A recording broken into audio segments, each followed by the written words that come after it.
Welcome back to the Alec Lewis Show. I am your host, Alec Lewis.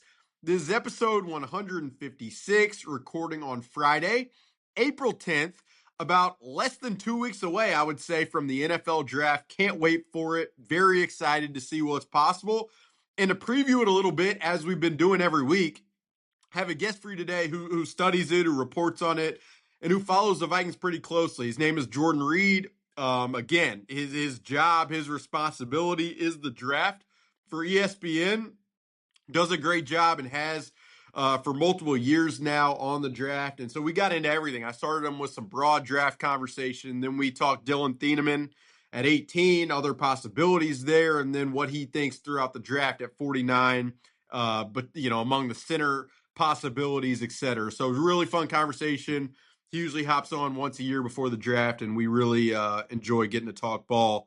So hope you guys enjoy it. This show is everywhere you get your podcast. So first and foremost, if you're watching on YouTube, thanks for doing it. Please hit that subscribe button below. It helps us out. And then you can listen on Apple, Spotify, iHeart, wherever you get your podcast. Follow us, hit the 5 stars over there. We really appreciate that. This show is twice a week, every week.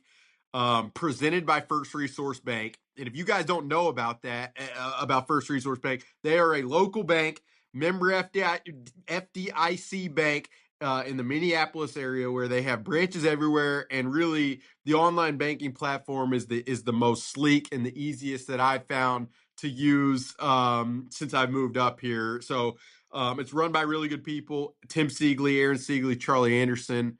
They care about the community. They go to all the games. They are as fascinated about this draft as you guys are. And the information to First Resource is in the description below. The show is also sponsored by Pro MN Athletics. We introduced them on the earlier show this week. The company is based here. It was started a year ago. And in the last year, they've had over 500 kids participate in football camp. So it's run by a bunch of guys who really wanted to lift the level of football here in Minnesota. They've got 7-on-7 leagues. They have a winter academy, which they've already done. And it's run by coaches like Tanner Morgan, who played quarterback at Minnesota, and a bunch of his buddies who know what it's like to play in college and to develop throughout high school. So if your son or any family friends' kids are looking to be a starting quarterback in high school or entering high school ball and wants to put themselves in the best position, I highly recommend Pro MN, for your son, and really respect the work that they've done and that they want to do in this space to just elevate the experience for your kids with football, and really just the opportunities and possibilities in terms of what they can accomplish as a high school football athlete. So Pro MN, please check them out. The information is also in the description below.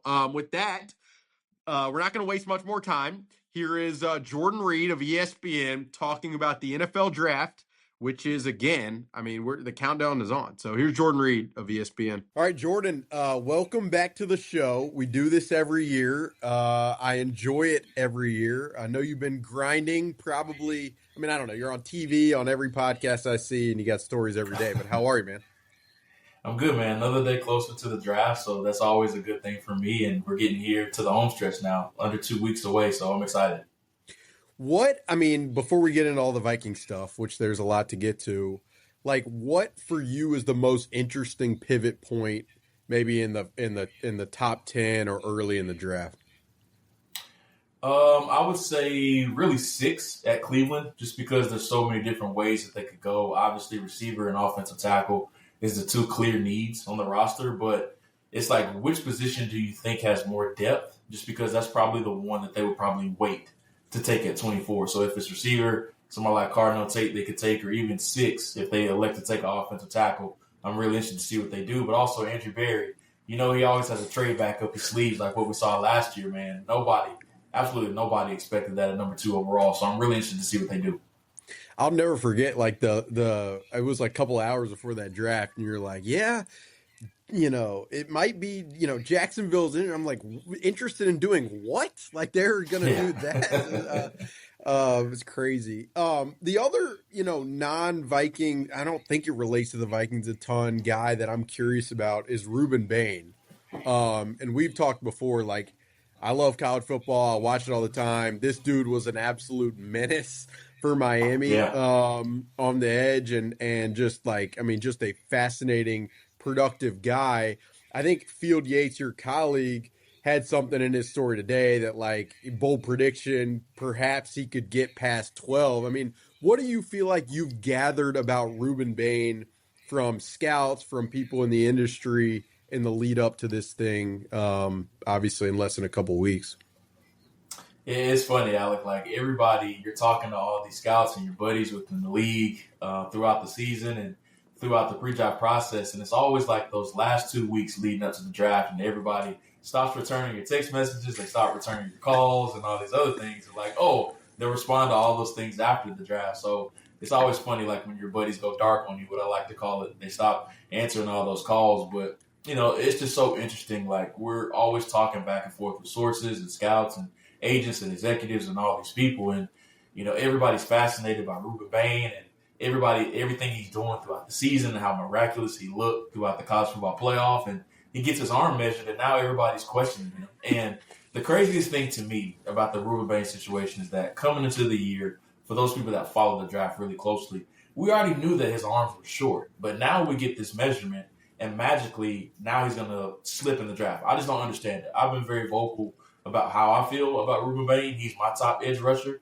In this year's draft, I have Arthur Reese as an off-ball linebacker, so he's ahead of David Bailey for me, just because he's one of those players that you know exactly what you're getting from him from day one. He brings a unique power profile. You know he's going to work his tail off as soon as he gets in the building, and he brings an identity to your team. That's what I love the most about him. Like just hearing Mario Cristobal talk about him, he frequently mentions Francis Mauigoa, who's going to be a top 10 pick, and Ruben Bain as the two players that really changed their program. Just because I think at the first year he was there, they only won like 5 or so games or something like that. So the two players that he calls pillar pieces were those two guys. And I think if you're a team at the top of the draft, Ruben Bain can definitely be that for you. He reminds me a lot of a lot of Brandon Graham, just because he can be that interchangeable guy up front. And if you remember, Brandon Graham closed out a Super Bowl for the Philadelphia Eagles, man. So I don't know. I just don't get it. If he slips past the Cowboys at 12, though, I would be stunned. The arm length one, for me, it's always so interesting. And you get it with the tackles too and the offensive linemen. And like, I mean, I can see both sides of it. Like there are scouts I talk to who really value it because of, just how much of an advantage it can be to technically get your hands in first and be able to use your hands in that way. But then to the like conversation we just had, it's like when a guy is that dominant, that productive, has that level of like, tone to him in terms of how he plays. It's interesting. It was also to hear you talk about people going dark. Like, it's funny. I'm working on a non-draft story. I'm trying to get, an exec in another, not the Vikings building, another building. He's like, if you don't call me in this 15-minute window, we're in draft meeting. I'm like, what are you in draft meetings until midnight? Like, that doesn't make any sense. But it is pretty funny. All right, the people are obviously here to hear about the Vikings and what they might do, and we'll start at 18. I would say, besides the Fernando Mendoza one at number 1, probably the most prominent mock draft selection in the first round is Dylan Thieneman, the Oregon safety, at 18. I've gotten the questions of why do you think that is? I mean, if that question is posed to you, what is your kind of feel on that? It's just because he fits Flores' system so well, and then for whatever reason, we don't have to get too deep into it. Everybody's assuming that they need a Harrison Smith replacement. And Dylan Thieneman, for looks purposes and also schematic purposes, everybody wants to correlate that to the Vikings. But schematically, I think it fits a lot just because of the versatility that he has. He can play on the roof of the defense as a free safety. I think he's really good in run support, coming down as a strong safety as well. We know Flores loves to interchange those 3 safeties that he plays on the back end. So I think with Thieneman, it's such a great fit for the Vikings schematically, but also the Harrison Smith correlation. That's what everybody is making of that doesn't follow the Vikings closely. The thing for me watching him on tape that really did stand out, and it's the Purdue and the Oregon tape, is like he does fly down and has a lot of range. And I remember talking to Cam Bynum the first year in Flo's system, and he's like, and he was making a ton of tackles at that time. I remember having this conversation with him where he's like, I'm waking up after the games and like my body is going through it. So you kind of in that role potentially like have to be somewhat of a hitter. And then I mean you probably I mean you've dug into this as well. Like it does sound like the character, the work ethic, all of that stuff is, I mean, at a really high level. And if you're a team like the Vikings, you need young players to produce. Like you're probably going to bet on a lot of that stuff as well, which I would imagine plays a role in all of it also. Yeah, without question. I mean, off the charts character. Everybody that you talk to in the building, they say even though he was only here for a year, he came in and he was a leader right away. He just put his head down, he grinded away, he worked his tail off, and everything that he did had purpose and intention behind it. That's why he turned into an All-American. I mean, Oregon, we know, has turned into, or has always been, a football factory for producing defensive backs and players on the defensive side. But him coming in strictly in 1 year, it's very rare to see those portal guys come in and have the respect that he had right away, but also going to have the success that he did too. So it's a fit that makes a lot of sense, man, without question. Let me ask you this. Like in the event a team before 18 shoots a shot on Dylan Thieneman, then what happens for the Vikings in your mind? Like then what would you think about? Because that's like the domino that I do think would be fascinating is you pull him off the board and then you have a team that's talked I mean at length about wanting to pick best player available, that has a ton of needs all over the place.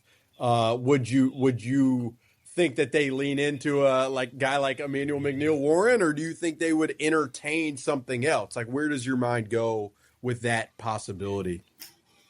I'm working through my final 7 round mock draft. I know 7 rounds, right? It's crazy. That's And absurd.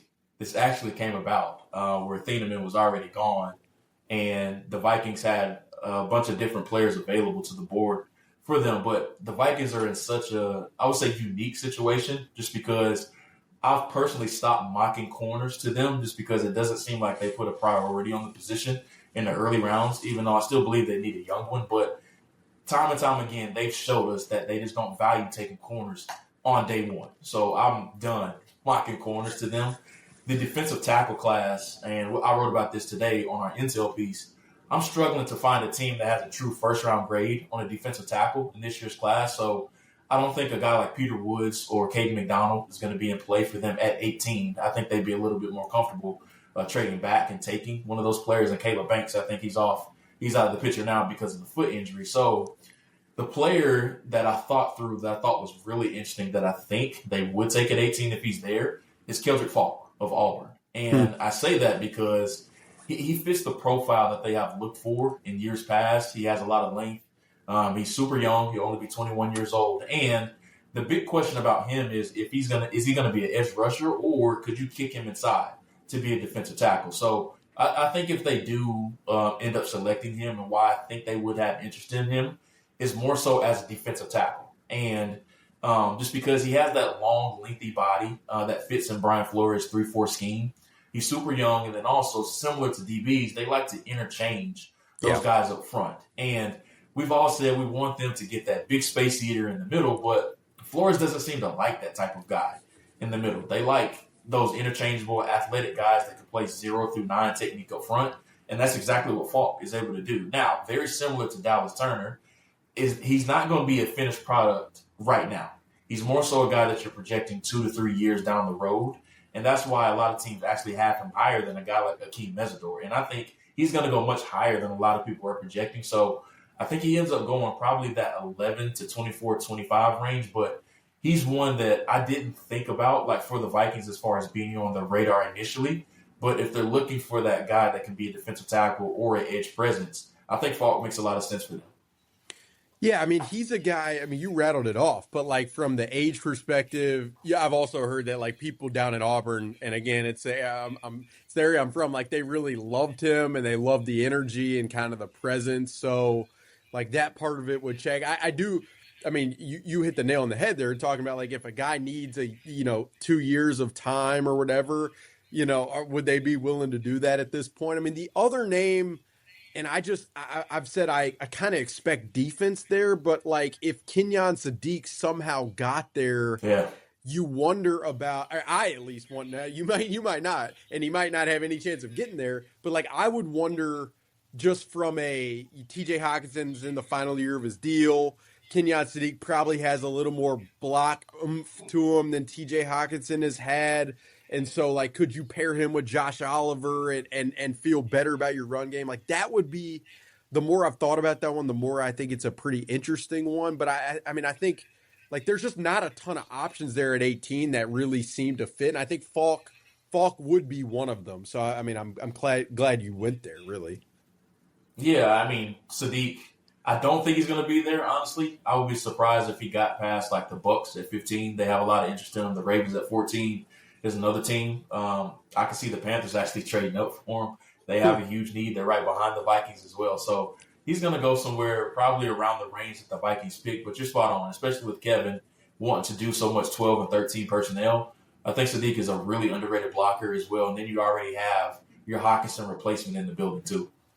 Yeah, I mean, it was. I watching the film. I was just like, does he have the, is he the tallest, longest arm, like biggest? Yeah, I probably not, but just the intent with the blocking stuff really did stand out, and like he was not afraid. They would insert him in the B gap and the C gap or what have you. He would wrap and he would take guys on. So watching the film there was interesting. All right, to segue from 18. I kind of want to go. So they're picking at 49, obviously. And the thing that I've said a couple times is that it's not going to surprise me if receiver is in play there.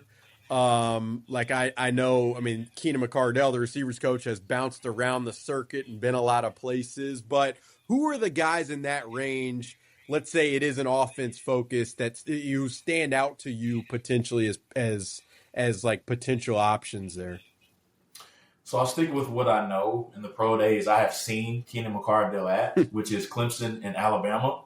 So I think they're going to have a lot of interest in two players from there, specifically just talking about receiver. Antonio Williams, the receiver at Clemson. Keenan McCardell had a very lengthy conversation with him at pro day, and he had a really good day during that day as well. And, he's that typical wide receiver 3 is going to come in the building. He could play slot. He could play outside as well, but I think he's going to have to live in the slot, obviously, with Justin Jefferson and Addison already in the building. But he's so electric, man. Like, he's one of those dudes that's a natural tackle breaker.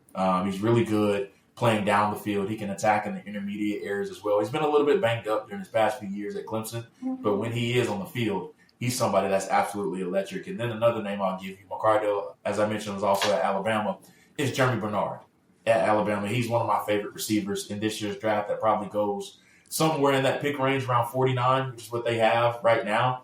He's the ultimate utility guy, and he's such a perfect fit in Kevin's offense just because he requires his receivers to be really good edge run blockers. Jeremy Bernard is going to have a lot of experience doing that. He's not going to wow you with any of his traits. I don't think he has any A-level trait, honestly, but he's just so consistent. And he waited his turn. He actually came over from Washington to Alabama with Kalen DeBoer, and he exploded last year. So I don't think he's ever going to be, more than a serviceable number 2. I think he's going to be a high-end number 3, but somebody that just fits in perfectly with them as far as needing somebody to replace that Jalen Naylor role. Bernard is absolutely perfect.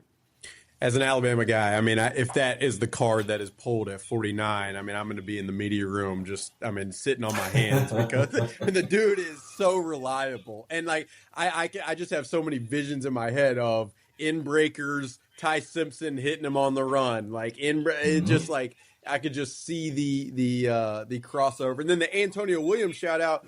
Like, he, for me, is the most quintessential Keenan McCardell, like, smaller-ish guy, played a lot in the slot, gets in and out of breaks quick, like, has the personality. It just feels very, Keenan. He tracks the ball down the field, so it makes sense. To segue further up, so, I mean, I'm expecting that at some point center is going to be very much in play. Probably, I mean, I would imagine at 82 or 97. How have you thought about this center class? Because everybody seemingly has a different, ranking listing of the Connor Lews, the Logan Jones, the Sam Hex. Like, Jake Slaughter, how do you see those guys? it's different. Like depending on, I asked 10 different scouts throughout the spring how their rankings were. They had completely different answers, 1 through 5. So I think one thing that is similar though is the range. I think the run will start on those guys probably late second round, and whether it's Logan Jones, as you mentioned, Jake Slaughter, Connor Lew, Sam Hecht, Jake Slaughter, I mentioned him already, sorry. But anyway, I think that's really where the run of those guys start, probably late second round, and we could get as many as 5 or 6 of those guys go all the way through the earlier mid portions of the fourth round, just because I think it's going to be a situation of where a lot of teams are waiting around to see where the first one goes. And then once they see that first one and that second one go off the board, a lot of teams are going to be like, oh man, let's go ahead and get our center just because the run is going to start. But I think the two guys that really fit Minnesota well is Sam Hecht out of Kansas State. He's one that is a really interesting case. He's had a bit of a meteoric rise really since the Senior Bowl. He is a little bit undersized, but really gritty. He's really tough as well. Does need to gain some mass, but the great thing from a Viking standpoint is that if I had to be honest, I think Blake Brandel was going to be the guy that starts the season, but they need a young guy behind him long term. So having Sam Hecht there at the pivot long term, I think would be really good. And I'll give you another name as well, who I wouldn't be stunned if he goes in the third round, is Trey Zoom out of Texas A&M. Now, he's played primarily guard during his time there, but I have him graded as a center, and he showed some really good flashes during the All-Star game circuit of where he is capable of playing center as well. So I think he's another player that they could have a lot of interest in. And I would be stunned, honestly, if they don't take a center with one of those third-round picks. Yeah, I'm in the same boat. I mean, it just feels like a no-brainer. And I mean, for me, the question probably is going to be more like, do you feel like you got to shoot that shot at 82, or can you wait to 97 to maybe do it? And to your point, if the run starts in the, I mean, I don't know, if the run starts in the 70s, then you're probably going to get a little eager. So I'll be curious to see how that plays out. Just thinking about the rest of the draft. I mean, the Vikings, obviously, they have 97, then they have 163, 196, and then a bunch in the 7th round. Like, I asked this question last week, I believe, to Fran Duffy. But for you, as someone who knows this Vikings team really well, like, are there guys who you've watched or you've monitored, you're like, that guy is a flow fit, or that guy would be great for the Vikings offense? Like, who surfaces in your mind when that's posed to you? Quite a few guys, man. I think this is a great draft for like the Vikings to get that interchangeable safety, especially if they don't get one within the first 2 rounds or so. Somebody like a Jacoby Thomas out of Miami, I think he would be a great fit. Somebody that can be that versatile chess piece on the back end. Zakee Wheatley out of Penn State is another safety that I think they'll like quite a bit as well. But one position I think they probably won't be aggressive with the dressing, but they could look somewhere, probably one of those third-round picks are on in the 5th round, is running back. I think they're going to look for a young, dynamic guy just because with Aaron Jones coming back. I think it's fair to say that this is going to be his last year with the team. But one player that they have done a ton of homework on, and they actually were at a game when I was there, is Damon Claiborne at Wake Forest. He's somebody that I've heard that they like quite a bit. And crazy enough, my comp for him actually is Aaron Jones. So it makes sense why they've been doing a lot of homework on him. He's somebody that caught my eye when I was actually summer scouting last year. He was in my early top 5 coming into the season. Really dynamic, has really good long speed, short area quickness, really good as far as catching the ball out of the backfield. Now, of course, he has to be paired with a bigger back just because he's not an overly big guy. And then also, you don't want him banging consistently in between the tackles. But he's somebody, with that 5th round pick, if he is still there, I think they'll run the card in pretty quickly. Yeah, he, it's interesting. I was looking up, like, through Next Gen Stats. Some of it, I was just curious, like, what did Devon Achane run in the 40? I was just, like, looking this up randomly. And then Next Gen has, like, this mile per hour of what he hit, doing his 40-yard dash. And it was, like, 24 miles per hour, which is absurd, Achane. And then the second running back I saw there was Damon Claiborne, who hit, like, 23.7. And, I mean, you know this, but the crossover, Frank Smith, who's the assistant head coach now, who was the Miami OC, obviously observed what a guy like Devon Achane could do. So, like, I that one, if you could get a guy like that at 163 and you've gotten a bunch of guys who fit the prototype in the earlier rounds, like it feels pretty interesting. I mean, I'd say I'll leave you with this just broadly, like, you know, again, this Vikings team really well. You know that they need to turn over the roster and get younger. Like, how important do you feel like this draft is for them? And how, from where they're lined up from a picks perspective, how productive do you think it can be just given, the shots that they have to shoot? Ideally, you would love to come out of this draft with 3 starters. I think you can always call that a successful draft when you come out of a draft with 3 starters. And then them having 4 picks inside of the first 3 rounds, I think they're going to have a good opportunity to do that just because if you're looking for star or blue chip type players in this year's draft, it's just not going to happen. Honestly, Yeah. this is a great draft to build depth, and you're going to have some really good role players that can come in and really develop into those key roles. So, and then that's really been the Achilles heel for the Vikings over the past 3 years or so. They just have not been good on day 2 and day 3. I think they've done a decent job in round 1. Getting guys like Dallas Turner and Jordan Addison. They've been able to get those guys that can hit the ground running in round 1. But day 2 and day 3, they've just struggled to find contributors long term. So with that second round pick and these third round picks, it would be great if they can find starters, and I think they're going to have an opportunity to do so. So I would love to see Rob move around a little bit in this year's draft, especially if the player that they want are targeting, or if they have similarly graded players at 18.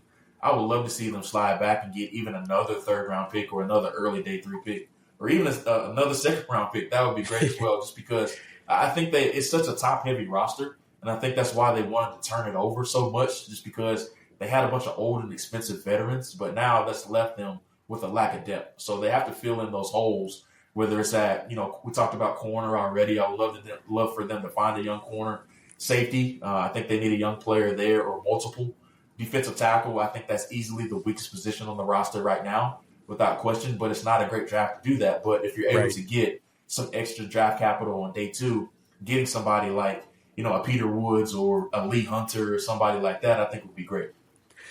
Yeah, the guy for me who's been kind of interesting, and like it sounds like talking to a couple of the scouts I know, like these are non-Viking scouts, but like Kristen Miller from Georgia has been a guy who's popped for some people, which is like I brought him up to somebody's and they were like, yeah, I really really like that guy, but I guess the question would be, again, to the point, like I know he's had some injury stuff. Where are you taking a guy like that? And then you mentioned the trade. Like, I mean, I'm a big proponent of the trade back, especially in a draft like this. I guess the question that we all probably will have is like, how many teams are going to want to hop up? And I would imagine you're sifting through that dynamic as well. And that's going to be the issue in this year's class. And I talked about it a little bit earlier. Like, player that's taken at 12 is going to be the same player that's drafted at 50th overall in this year's class. That's just the nature of this year's class. So you're hoping some big names potentially fall to 18. Somebody like a Jordan Tyson or somebody like that eventually falls to where a team does want to come up and you could eventually trade back. Yeah, it's interesting. Well, it'll be fun. I know fans who are listening to this show and watching it will see your face and see your coverage a lot over the next couple of weeks. Let them know where they can find you, and appreciate it as always.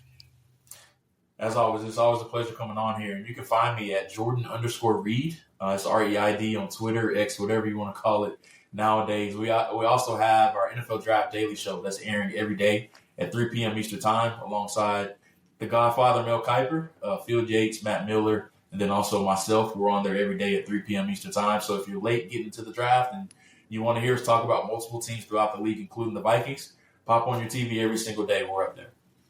That's awesome. Jordan, I appreciate it. I'll probably be bugging you on day 3 about, the 7th round corner they just took, but looking forward to it. Looking forward to following. Good luck, man. You guys have done a great job this cycle. So thanks for hopping on. Talk to you soon.